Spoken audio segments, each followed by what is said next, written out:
Sur Insta, ça marche, mais sur Facebook, ça ne fonctionne pas.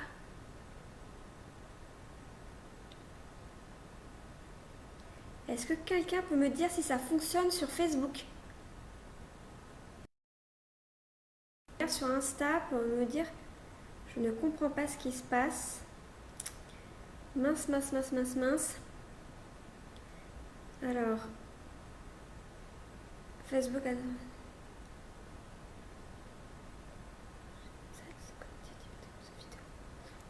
Facebook is sufficient for the source radio. Ah, je vois que quelqu'un arrive. Est-ce que on m'entend bien sur Facebook? S'il vous plaît, quelqu'un peut me dire ah, je vois du monde arriver. Ouf! Ah, j'ai eu un petit moment de panique. Apparemment, ça va, ça marche cette fois. Ouf, ouf, ouf.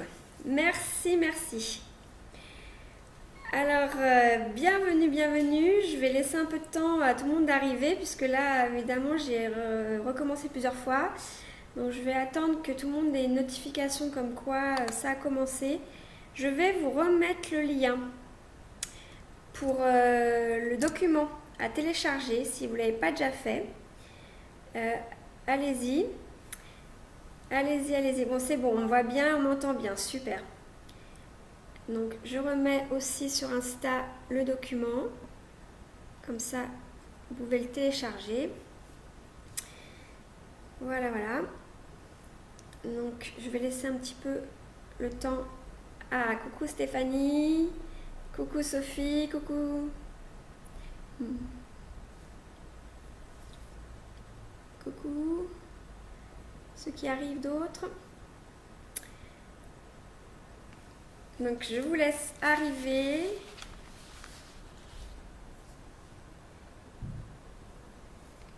Quelques instants pour voir si des gens se connectent. Alors, donc ce soir, je fais un live sur la fin de vie. Et puis, avant de commencer, je vais un petit peu me représenter à vous. Donc, je vous invite vraiment à me mettre un message pour me dire que vous me voyez bien parce que je ne suis pas sûre du tout que ça fonctionne. Donc, voilà, je vous souhaite la bienvenue. Dites-moi un message que vous êtes arrivé et que, voilà, que je vois un peu près si les monde qui s'étaient inscrits sont là avant de commencer. Parce que j'ai un petit souci de connexion ce soir. Donc j'aimerais bien être sûre que toutes les personnes qui s'étaient inscrites aient trouvé la vidéo et puissent arriver à me suivre.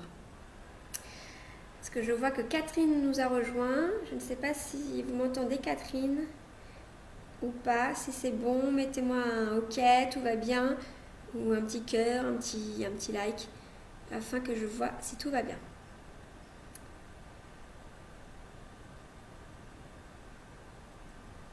Ah voilà, je vois du monde arriver. Ouf, ouf, ouf. Les gens arrivent. Bonsoir. Alors, je sais pas, Delphine, je pense peut-être. Bonsoir Delphine. Bonsoir Joël.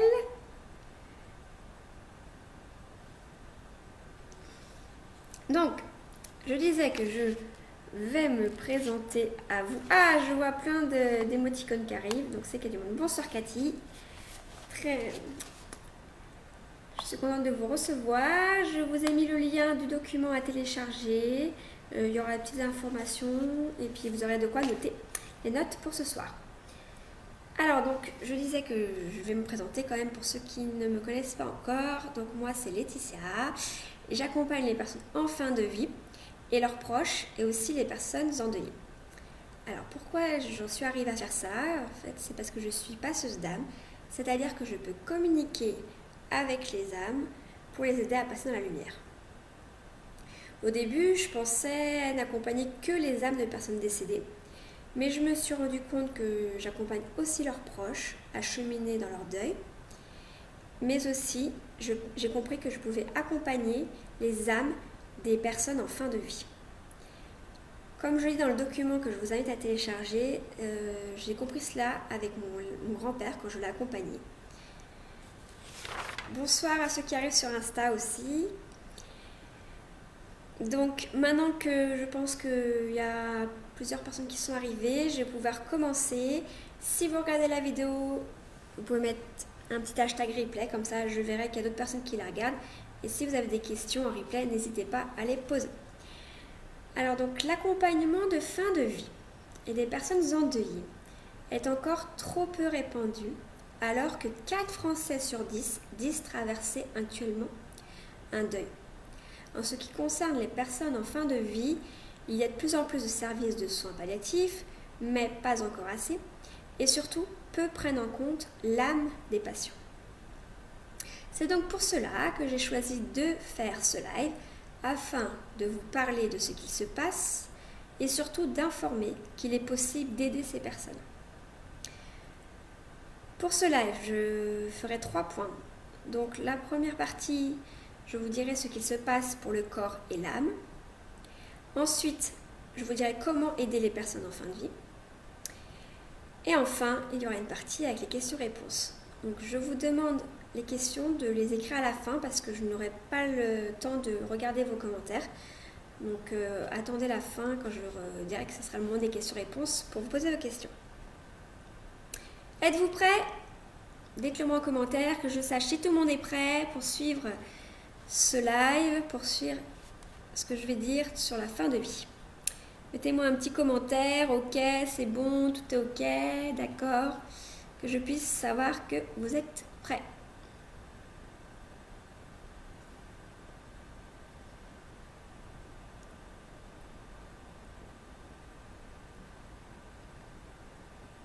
Ah, je crois qu'il y a eu un petit moment de déconnexion sur Insta, mais ça devrait aller mieux. Donc, je vois pas de commentaires, je sais qu'il y a un petit temps de décalage, mais si vous pouvez mettre un petit OK en commentaire, ça serait super.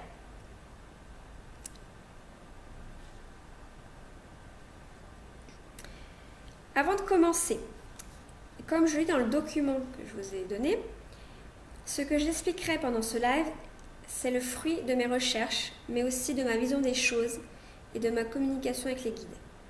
Je ne prétends pas détenir la vérité. Le monde spirituel est subtil, chacun peut le ressentir différemment. Alors, c'est parti, je vois des pouces, donc c'est que ça doit être bon, vous m'entendez. Alors, je précise qu'une personne est considérée en fin de vie lorsqu'elle est atteinte d'une infection grave et incurable, en phase avancée ou terminale. La médecine va se tourner alors vers des soins de confort et soulager la douleur, ce qu'on appelle les soins palliatifs. À ce moment-là, il y a souvent, très souvent même, lutte entre les cellules physiques qui désirent continuer une vie autonome et l'âme qui aspire à la libération. Alors, dans un premier temps, pour le corps, que se passe-t-il? Donc, la maladie ou la vieillesse provoque une modification de l'aspect physique et des fonctions biologiques. Elle provoque aussi des douleurs qui peuvent être plus ou moins fortes, mais qui demandent à être soulagées.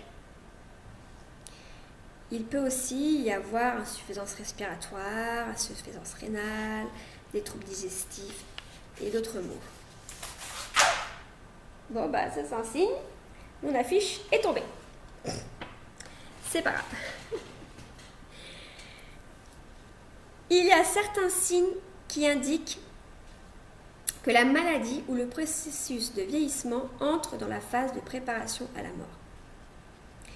Par exemple, donc les changements physiques qui font partie du processus de vieillissement. La peau peut devenir très fine et pâle, les cheveux très fins, les dents peuvent se décolorer ou faire apparaître des taches plus foncées. Il y a aussi une augmentation de la durée du sommeil. La personne commence à dormir durant de longues périodes car l'effort physique d'une personne s'approchant de la mort est épuisant. À l'approche du décès, elle peut perdre et reprendre conscience de plus en plus souvent. Il y a aussi une perte d'appétit. Comme le corps sait qu'il n'a plus besoin de carburant, les personnes en fin de vie perdent souvent le désir de manger ou boire. Elles peuvent perdre du poids, parfois rapidement. Il est important de ne pas les forcer à manger ou à boire si elles ne veulent plus. mais assurez-vous quand même de demander conseil auprès du personnel médical. Maintenant, concernant l'âme. Vers la fin de vie, la frontière entre le monde extérieur et le monde intérieur peut devenir très mince.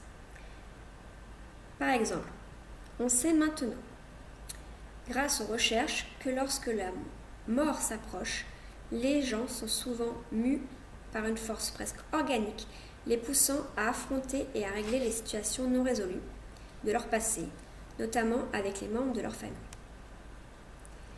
Il n'est pas rare qu'au cours des semaines ou des jours précédant son décès, une personne dise qu'elle reçoit de la visite de proches, d'amis, de groupes d'enfants, de figures religieuses ou même d'animaux familiers décédés. La personne dira que ces apparitions sont venues la chercher ou l'aider à lâcher prise. Alors par exemple, quand j'accompagnais mon grand-père, il y a eu un moment où il s'est mis à fixer un coin de sa chambre. Donc je lui ai demandé ce qui se passait et il m'a dit il y a la tante Marcel qui est en train de me parler. Donc c'était une tante à lui qui était décédée depuis quelques années déjà. Donc voilà, il y a eu un moment où il voyait sa tante. Il y a aussi l'exemple, je me souviens, de mon arrière-grand-mère qui a perdu son frère quelques temps avant son décès. Et les médecins avaient décidé de ne pas lui expliquer. Et un matin, elle a dit à ma maman qu'elle avait vu son frère pendant la nuit et qu'il était venu lui dire qu'il était bien. Donc est-ce que vous, je ne sais pas si vous avez déjà eu des proches en fin de vie ou déjà entendu des expériences comme celle-ci de personnes qui disent voir des proches qui sont déjà décédés. Si vous avez des expériences, vous pouvez me le dire en commentaire pour voir si ça vous est déjà arrivé. Et je vous invite aussi à regarder le film La Porte de l'au-delà. C'est un film de Stuart Gordon. Alors c'est un film assez long, mais il y a un passage où justement on montre ce qui se passe entre ces deux mondes. Et puis même le personnage principal, peu de temps avant que sa maman décède, il voit sa maman qui voit sa grand-mère. Et donc voilà, on évoque ce moment-là dans ce film-là. La personne mourante et ceux qui sont témoins de ces expériences de fin de vie décrivent généralement celles-ci de façon positive. Ce sont des moments apaisants, calmants, accueillants, réconfortants et utiles. Alors on ne sait pas bien combien de personnes en fin de vie vivent de telles expériences. Cependant, les recherches suggèrent qu'elles surviennent dans toutes les cultures et religions. Généralement, durant quelques semaines, jours ou heures précédant le décès. Donc, par exemple, dans la religion musulmane, il est dit que 40 jours avant le décès d'une personne, elle commence à avoir ces expériences de fin de vie.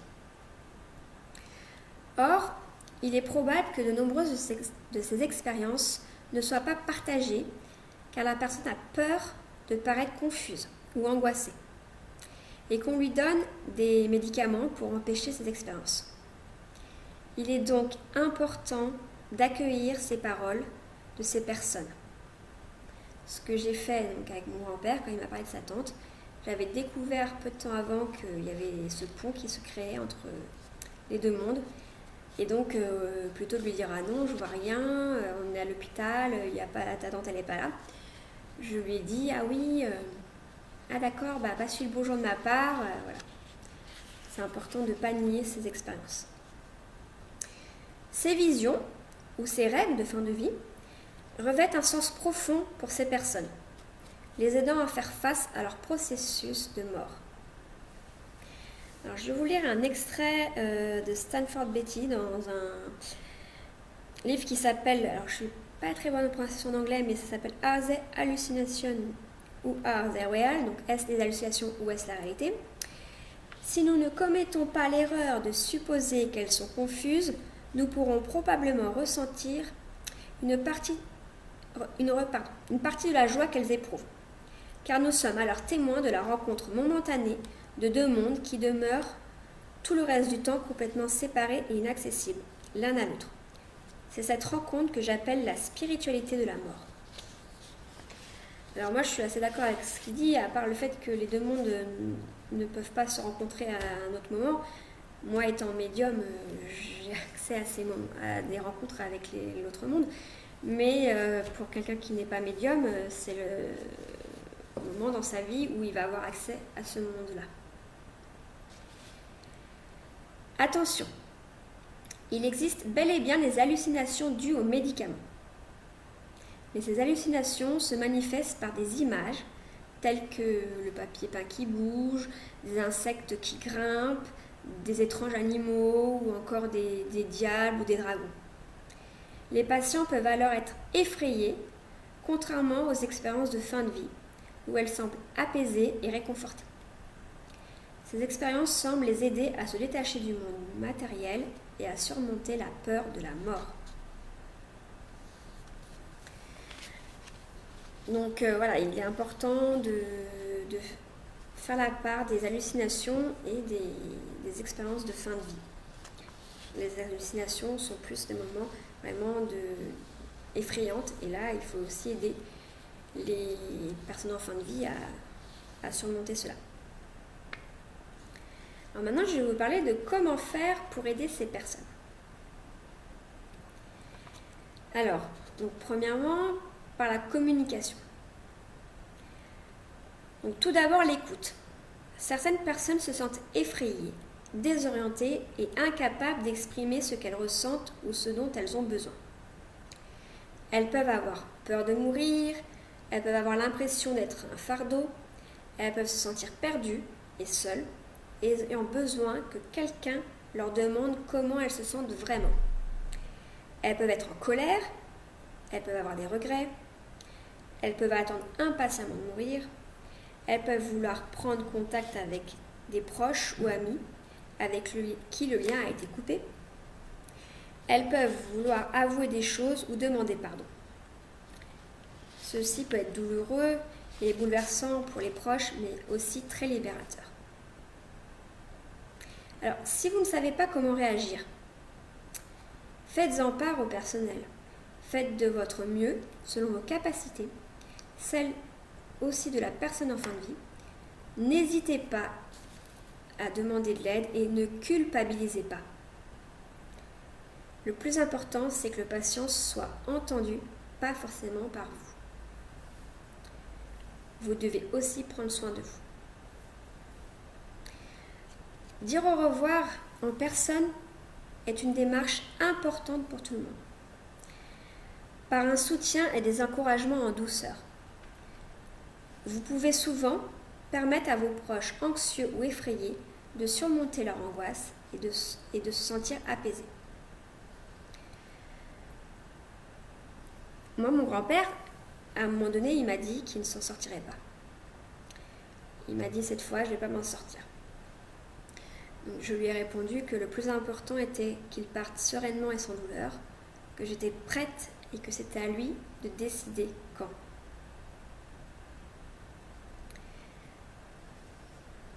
Donc, généralement, les personnes en fin de vie savent ce qui leur arrive. Cependant, lorsqu'une de ces personnes pense que ses proches ou amis ne peuvent pas faire face à la vérité, il peut lui être difficile de parler de ce qu'elle vit, ou de demander ce qu'elle veut, ou ce dont elle a besoin, et il peut être difficile pour elle de lâcher prise. Mais alors, comment avoir une communication profonde ? La personne en fin de vie aide parfois en posant des questions, un peu en tendant la perche, du genre « Qu'est-ce que tu crois qui se passe après la mort, selon toi ?» Comme ce qu'a fait mon grand-père quand il m'a dit que cette fois-ci, il ne pensait pas s'en sortir. De la même manière, vous aurez peut-être envie d'aborder vous-même le sujet. Alors, l'une des façons la plus simple de le faire est de demander à la personne qui elle aimerait que vous contactiez au cas où son état se dégraderait fortement. Cette question montre que vous savez que ça arrivera et que peut-être vous êtes prêt à en parler. Et cela laissera la possibilité de décider de répondre ou non à la personne. Si vous ne vous sentez pas prêt pour en parler, parlez-en au personnel. Il est aussi important de lui dire que vous êtes prêt le moment venu à le laisser partir. Si ce n'est pas avec votre bouche, faites-le avec le cœur. L'âme, commençant à se détacher du corps, vous entendra.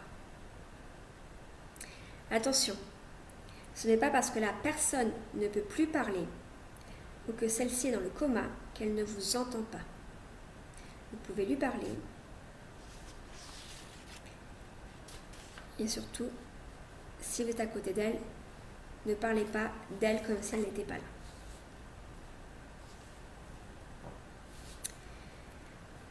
Voilà ce qui était sur la communication. Maintenant, je vais vous parler des huiles essentielles. Alors, l'utilisation des huiles essentielles dans le cadre des soins palliatifs réhabilite les sens du patient. L'olfaction des fragrances sera une information, une nourriture pour l'esprit et la mémoire. En mettant le patient en contact avec les odeurs, cela stimule la mémoire olfactive. On est ainsi dans un réflexe archaïque qui court-circuite le mental et permet ainsi d'oublier ou tout du moins se focaliser sur autre chose que la douleur. Cela permet aussi un certain réconfort. Par exemple, avec les agrumes ou l'huile de petits grains, il suffit de tester quelques huiles avec le patient et de voir ce qui lui convient le plus. Les huiles agissent aussi sur le plan émotionnel. Je vais vous présenter 3 huiles essentielles de chez la marque de doTERRA. Ce sont des mélanges. Alors, c'est des huiles qui travaillent sur les émotions. Alors celle-ci, donc la pisse, qui est faite à base de vétiver, de lavande, d'ylang-ylang, d'encens, de menthe verte, de marjolaine et de sauge claire. Donc celle-ci aide à dépasser les émotions fortes. Elle apporte la paix intérieure, le calme, et elle permet de surmonter les peurs, les chagrins et les inquiétudes. La deuxième que je vais vous présenter est celle qui s'appelle Forgive. Donc celle-ci, elle est faite à base de pruche, de bergamote, de cyprès, de baies de genévrier, de myrrhe, de thuya, de thym et de citronnelle. Elle apporte du réconfort, elle favorise le pardon et l'amour de soi et des autres. Elle favorise la patience et la compréhension.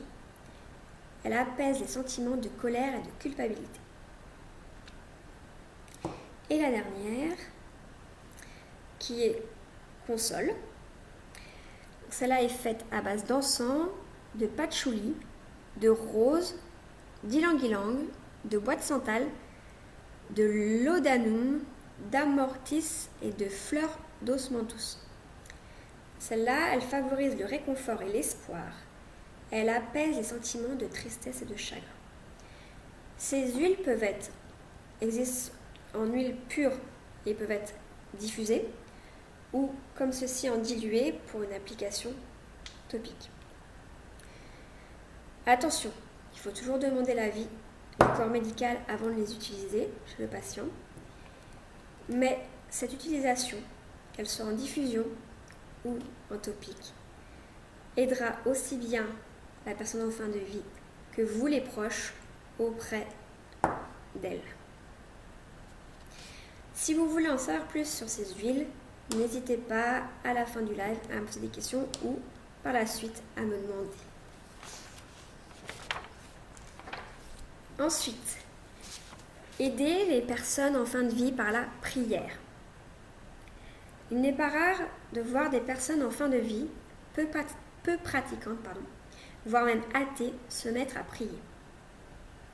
Un exemple, j'ai des cousins qui ont perdu leur grand-père d'un cancer très douloureux et il était athée et à la fin de sa vie, il a demandé à avoir une cérémonie religieuse, à avoir quelque chose à l'église et à prier. Je vais parler de prière chrétienne. Mais si vous ou votre proche n'êtes pas chrétien, vous pouvez faire ces prières à destination de l'univers ou de vos proches déjà décédés ou utiliser des textes parlant de cela. Vous pouvez allumer des bougies blanches afin d'accompagner l'âme de la personne. Le moment de la mort est un moment important il faut veiller à maintenir autour de la personne une atmosphère de paix et de silence. On peut prier silencieusement ou à voix haute ensemble. Pour mon grand-père, j'ai beaucoup récité le Je vous salue Marie, même chanté. Il existe plusieurs prières, je pourrais vous en donner si vous en voulez. Il est important de choisir selon moi celle qui vous parle le plus. Vous pouvez aussi proposer à la personne de réciter celle qu'elle connaît le plus, si bien sûr celle-ci peut parler. Sinon, suivez votre intuition. Je pense aussi que de faire venir un prêtre est une chose importante. Enfin, vous pouvez aussi faire appel à un passeur d'âme. Si vous ne vous en sentez pas capable de parler de la mort avec la personne, si celle-ci se pose des questions sur l'après et que vous ne savez pas quoi lui répondre, si la personne semble s'accrocher et que vous ressentez que quelque chose la bloque, si elle ne peut plus communiquer et que vous aimeriez avoir des réponses à certaines questions sur ses choix éventuels, si vous souhaitez être accompagné par une tierce personne, dans toutes ces possibilités, je peux vous aider, je peux vous accompagner. Alors si vous avez envie d'être accompagné, n'hésitez pas à me demander. À la fin du live, vous verrez sur ma page pro, j'ai mis en place un appel découverte. Donc on prendra le temps ensemble de discuter de cela et de voir ce qu'ensemble on peut faire et ce que je peux vous proposer pour accompagner au mieux votre proche. Voilà, c'était ma présentation sur la fin de vie. J'espère que ça a été clair, que vous avez compris ce que je disais. Maintenant, il est temps de poser vos questions si vous en avez. Alors, je vais descendre, je vois que j'ai eu plein de bons, c'est bon, ça prête. Donc, j'en ai vu qui sont arrivés, je ne les avais pas vus, pardon. Donc, bonsoir Lise, bonsoir Yves, bonsoir Christian, bonsoir Mélanie. Je ne sais pas si vous êtes arrivés en cours ou si vous avez quand même vu la majorité de ce que j'ai expliqué. Donc j'attends un petit peu, il y a un décalage. Si vous avez des questions, vous pouvez les poser.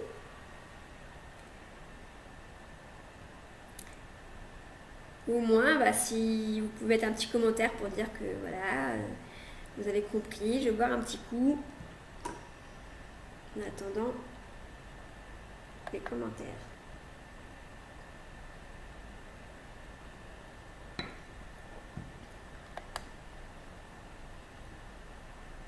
Sur Instagram aussi.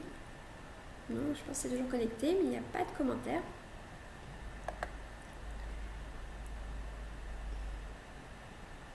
Je pense qu'il y a des questions.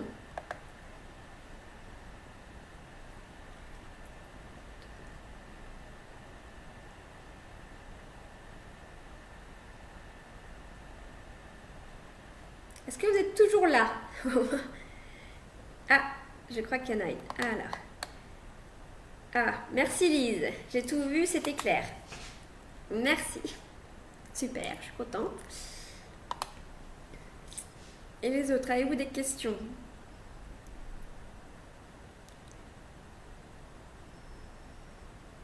Alors là, je vous ai pas tout dit. J'ai sélectionné. C'est un sujet tellement vaste, qui paraît pas, mais tellement vaste. Mais je vous ai dit l'essentiel.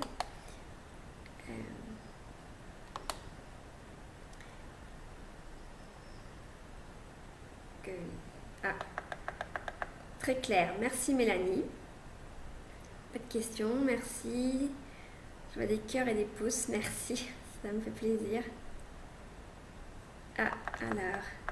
On n'a pas tout compris. Il y a des bugs toutes les 5 secondes. Ah, ça doit être chez vous parce que les autres, est-ce qu'il y a eu des bugs? Je ne sais pas, j'ai pas eu l'impression. Très intéressant. Merci. J'ai pas eu l'impression que ça a bugué de mon côté, donc je suis désolée, Cathy. Alors, je vais le laisser en replay sur la page. Donc peut-être que vous pourrez revoir quand vous aurez une connexion meilleure, plus nette. Après, si vous avez des questions sur des choses que vous n'avez pas compris du un bug, allez-y, je verrai si je peux les répondre. Je pensais qu'il y aurait plein de questions, mais j'ai tout bien expliqué, donc voilà, c'est tout clair. Alors bonsoir ceux qui arrivent sur Instagram. Je viens de faire un live sur la fin de vie. Là, on en est aux questions-réponses. Donc si vous voulez rester écouter les questions-réponses, mais il n'y a plus beaucoup de questions-réponses en fait. Merci Christian, tout va bien. Yves, dommage, des moitiés de phrases. Oui, c'est bien dommage, je suis désolée. Je pense que c'est bien de votre connexion parce qu'apparemment tous les autres ça s'est bien passé. Vous pourrez revoir en replay et puis si vous avez des questions par la suite, n'hésitez pas à me les poser là en commentaire, je regarderai régulièrement et je vous répondrai par la suite. Au début, oui, il y a eu des bugs, mais après ça a été... Donc, je suis désolée. Alors, avant que je commence tout au début, oui, il y a eu un bug, j'arrivais pas à me connecter. Ça, j'avais vu. Donc, voilà. Donc, je redisais sur Insta que si vous avez des questions sur la fin de vie, vous pouvez les poser aussi. Mais il n'y a pas de questions non plus. Pour les huiles, laquelle est la mieux pour accompagner notre proche? Alors, moi,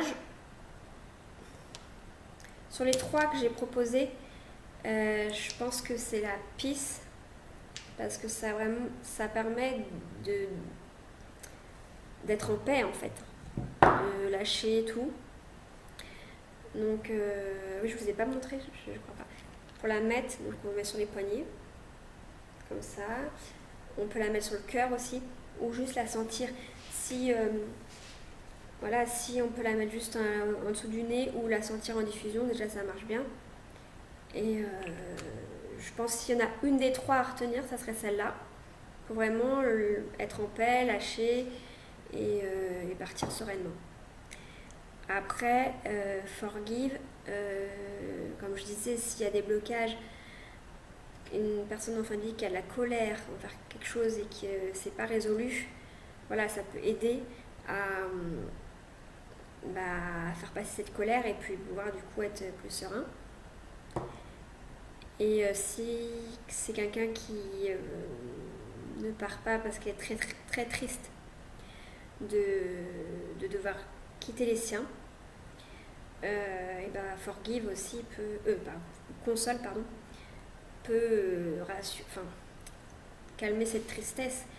Et vous, si avant d'aller voir votre proche, vous êtes très attristé, que vous pleurez beaucoup et que vous n'avez pas trop envie de transmettre cette tristesse à votre proche, voilà, vous pouvez mettre celle-là, console, un peu avant, pour aller la voir et puis être plus dans l'accueil.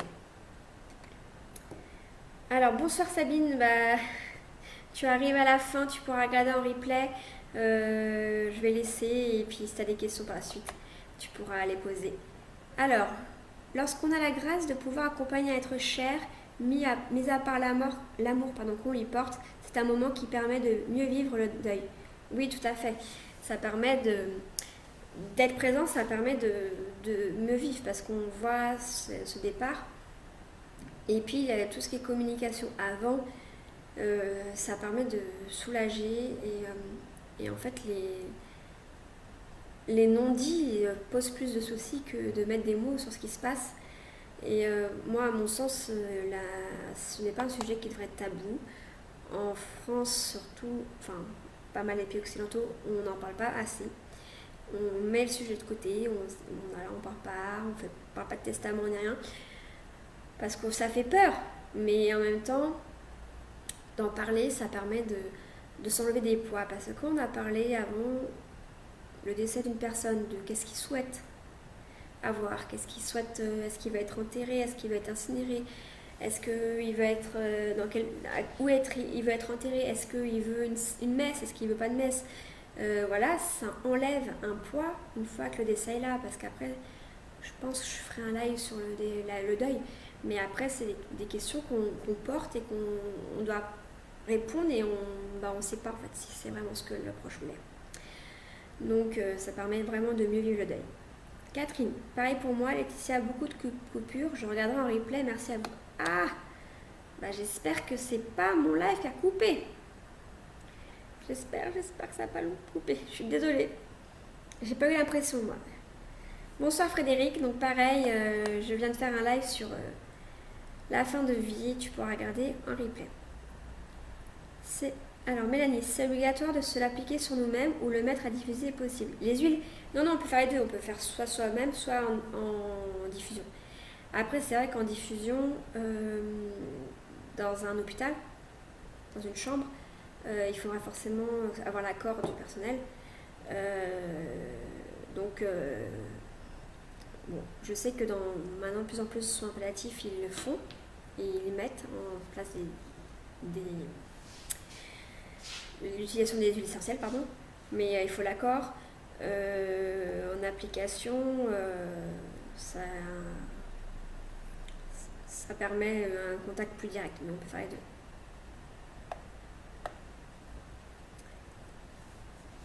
Donc voilà pour les questions, j'ai l'impression.